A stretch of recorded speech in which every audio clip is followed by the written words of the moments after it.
E eles vão, tipo, se somando, doutor. Então, chega no momento da vida e se somou, e aí você começa... Eu estou entendendo que a depressão, você diminui produção, começa... Não sei se é isso, tá? Diminui produção de hormônio da felicidade, alguma coisa assim. Começa... Eu não sei como é que é isso no cérebro da Aí gente. a gente entra na fisiopatologia da depressão, mas ainda falando das causas. Tá bom. A resposta é sim. Alguém que vai somando muitos fatores de risco, é lógico que vai ter uma chance maior de desenvolver depressão. Tá. Então imagina uma pessoa que não tem genética na família. Teve um desenvolvimento bacana, com segurança, com uma boa família, amigos, escola, uma socialização bacana. É uma pessoa que aprendeu, até por ter essa formação bacana, a manejar bem o estresse. Por exemplo, a manejar bem as emoções. É uma pessoa que tem uma vida equilibrada, uma pessoa que equilibra bem trabalho, preparo, capacitação para o próprio trabalho, para desempenhar sem estresse o próprio trabalho, estudo, lazer, dedicação à família e aos amigos, que é a coisa mais importante da vida, tudo bem equilibrado, uma alimentação bacana, atividade física. Então, soma-se tudo isso, essa pessoa tem muito pouca chance de ter depressão, ou tem menos chance de ter depressão.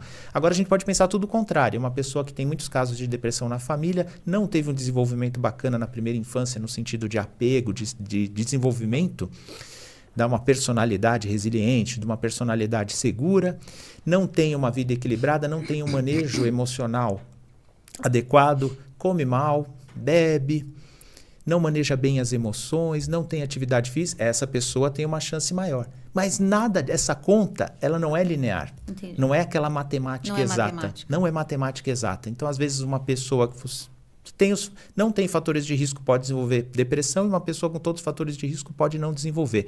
Então, muitas vezes é uma coisa que está aparentemente fora do nosso controle, das nossas mãos. A gente lida com os fatores de risco, é claro, mas se vai desenvolver ou não, não há uma determinação, não é uma coisa determinística. Entendi. Não dá para fazer um exame e descobrir se você vai ter ou não, isso não tem como. Não dá para fazer um exame, de jeito nenhum. Não existe nem exame. E não existe exame, doutor, para verificar se você tem depressão? Não existe nem para verificar se você vai ter. O que existe são esses fatores de risco que a gente tem que lidar. Mas não tem exame nem para avaliar o seu risco, nem para avaliar se você está com depressão naquele momento ou não. Existe uma perspectiva genética e alguma anomalia, né, ou variação em alguns genes pode tornar algumas pessoas mais predispostas à depressão. Mas, como eu disse, essa conta não é exata. Então, é uma coisa que nem se faz de rotina, é uma coisa que se pesquisa muito. E, aliás, é muito importante isso, né? Sim. Reconhecer pessoas que estão em risco de qualquer doença crônica. Claro. Depressão é uma doença altamente incapacitante. Então, seria legal a gente poder descobrir quais são as pessoas que estão em risco e adotar medidas preventivas, né? Mas isso ainda é incipiente. Agora, exames para se fazer o diagnóstico, não tem também. O diagnóstico é clínico. Então é curioso, mas doutor, você falou que existe uma série de alterações orgânicas na pessoa em depressão, só que elas são inespecíficas. Entendi. Entende? Você pode ter essas alterações e não estar em depressão. Sim. Ou você pode ter essas alterações. Exatamente, tem outra causa. E às vezes até mesmo um outro transtorno psiquiátrico. Então, o diagnóstico de depressão é clínico. Por isso que grande parte do meu esforço nas redes sociais é em divulgar, para que as pessoas conheçam mais os sintomas associados à depressão, para que reconheçam em si e nas pessoas ao redor. Porque é isso que vai mudar o panorama, né? As pessoas reconhecerem. Primeiro, quebrar o preconceito. Segundo, reconhecer e buscar um tratamento adequado quanto antes, que é isso que vai melhorar o prognóstico, né? E aí, você entrou num assunto que é também igualmente complexo, que é a fisiopatologia da depressão. Isso aí é bastante interessante e às vezes até difícil de explicar.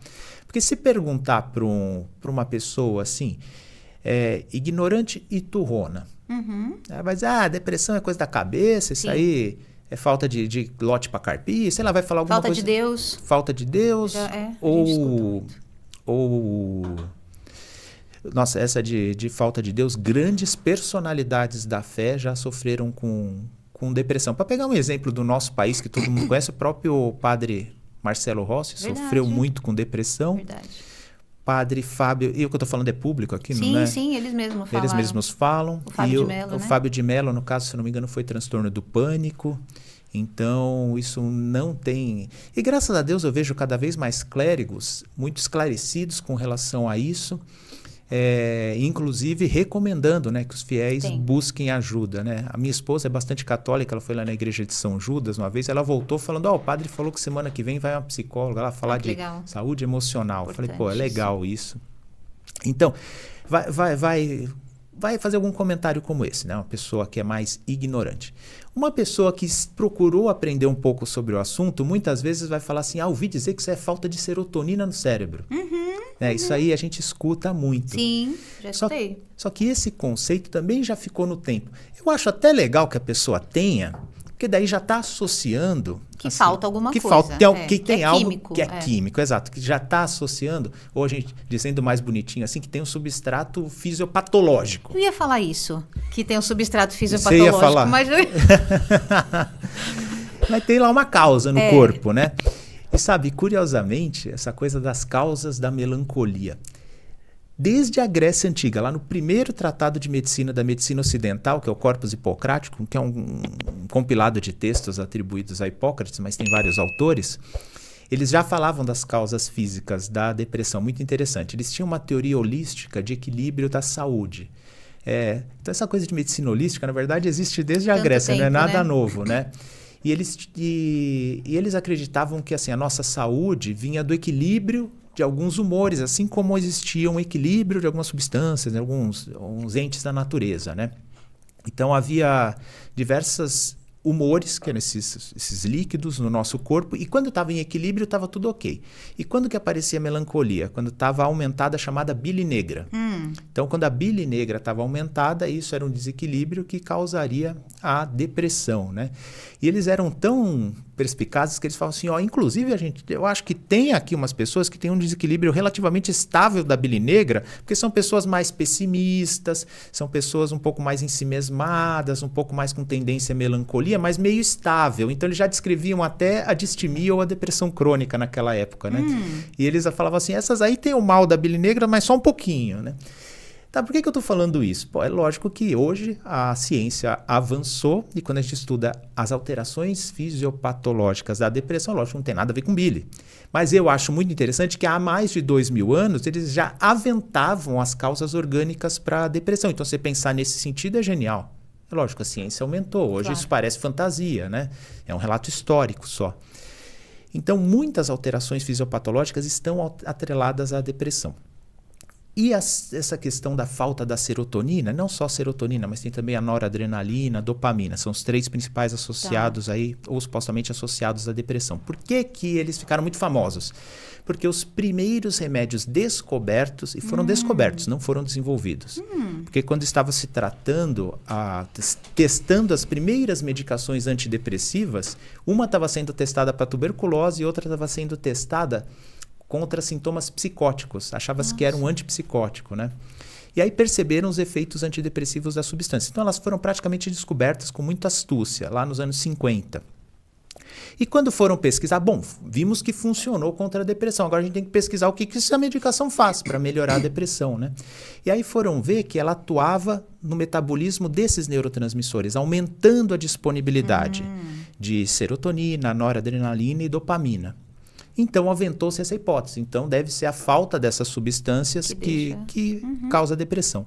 Hoje em dia, a gente já sabe que algumas pessoas desenvolvem depressão mesmo sem ter essa falta dessas substâncias. Então, não é uma causa única. Muito possivelmente se esteja atrelado aí às múltiplas causas orgânicas da depressão, mas não é uma causa única. Há alterações, como eu falei, alterações inflamatórias, alterações endócrinas, então há uma série de outras alterações. Saiu até uma matéria, né, na mídia leiga, citando um artigo que mostrou isso, mostrando que, olha, parece aí que a serotonina não tem a ver com a depressão. Só que aí eles concluíram logo em seguida assim, portanto, os remédios que estão usando com a depressão tudo não serve, é tudo falso.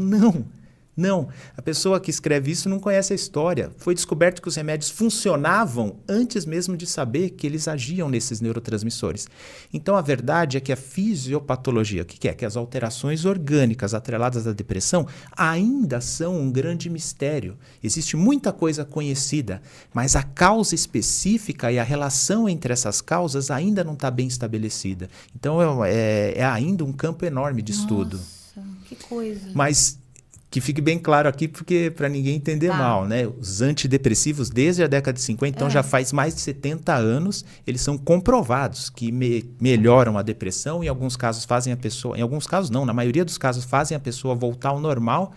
E mesmo naqueles casos mais graves em que a pessoa não volta ao normal, causam uma melhora enorme, diminui todos os riscos e prejuízos da depressão. Então, o tratamento medicamentoso está indicado mesmo. Olá, muito obrigado por ter chegado até aqui. Meu nome é Fernando Fernandes, sou médico, psiquiatra e palestrante. Aqui nós falamos de saúde emocional, bem-estar e comportamento. Se você gostou desse corte, deixa o seu like, que isso é muito importante pra gente. E também se inscreve no canal, é muito fácil. Clica no botãozinho vermelho aqui embaixo e clica no sino, assim você não perde nenhuma novidade. Se você gosta desses temas, para me seguir em todas as redes é sempre Psiquiatra Fernando Fernandes. Se você gostou desse corte e quer ver a entrevista completa, o link está na descrição. Por enquanto eu deixo esses vídeos aqui para você continuar me assistindo. Muito obrigado novamente, fique com Deus e até um próximo vídeo.